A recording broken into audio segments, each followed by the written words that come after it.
I'm Nicholas Kristof, and I'm delighted to join you for this virtual fundraiser for Terrewode Hospital.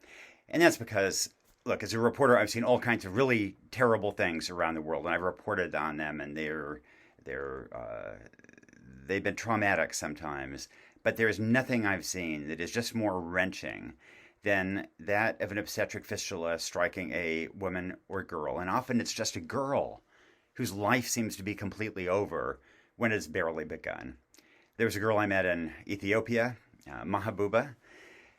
She had been married off as a young girl to be the second wife of a man who was about 60.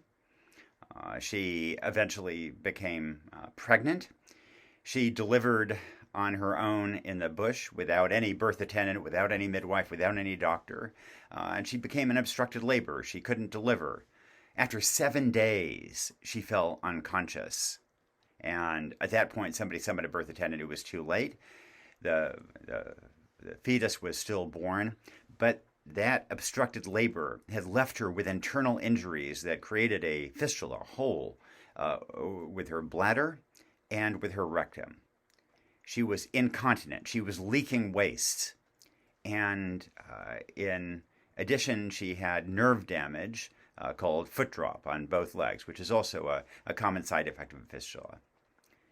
She can't walk. She's leaking waste. She stinks. She's humiliated. And the villagers think that she's been cursed by God. They put her in a hut at the edge of the village, and they remove the hut so the hyenas will get her that night. Mahabuba is a extraordinarily strong, courageous girl, incredible character. And so there's a stick in the hut, and when the hyenas come that night, she waves it at them and fights them off. And then the next morning, she knows that she has to leave and get help. So she sets off crawling. She crawls all day. And she's trying to get to an American missionary who lives 20-some miles away. She crawls all day, and of course, by evening, she's still not there. She pulls herself into a tree so the hyenas won't get her that night. And then the next day, she keeps on crawling on. She finally gets there, half dead, arrives on the missionary's doorstep. And the missionary, realizing that she has just given birth and she stinks, understands that it's probably a fistula. Takes her to a hospital in the Ethiopian capital, Addis Ababa, where she gets repairs of her fistula, costing about $300 that give her life back. And she undergoes physical therapy for the foot drop so she can walk again.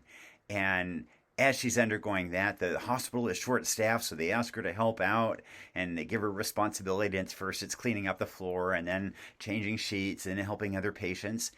And they realize she's really smart and talented. And so by the time I visited, she was working in nursing at that hospital.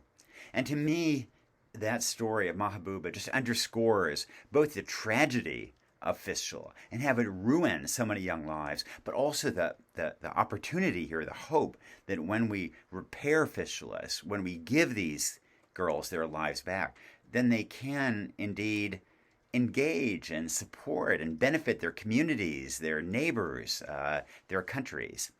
And I guess fistula also means a lot to me because it strikes women and girls simply for something so basic as the biological process of giving birth, perpetuating the species. And the reason many Americans haven't heard of fistula is it essentially no longer happens in the U.S., where people get good medical care, where C-sections are available. But historically, fistulas did happen in the U.S., and in New York, there was a fistula hospital. And you know where it was? It was in Midtown. It was where the Waldorf Astoria Hotel is now. But once American women got access to C-sections, to good medical care, then fistulas no longer happened and no longer became necessary to have a fistula hospital. So that's what we can do all around the world. We can improve medical care. We can help these women. We can provide that surgery. And, at some point, I look forward to the day, I think we all look forward to the day, where Terrewode won't be necessary. But for now, it is. And there are an awful lot of women and girls who still need that surgery and need that support.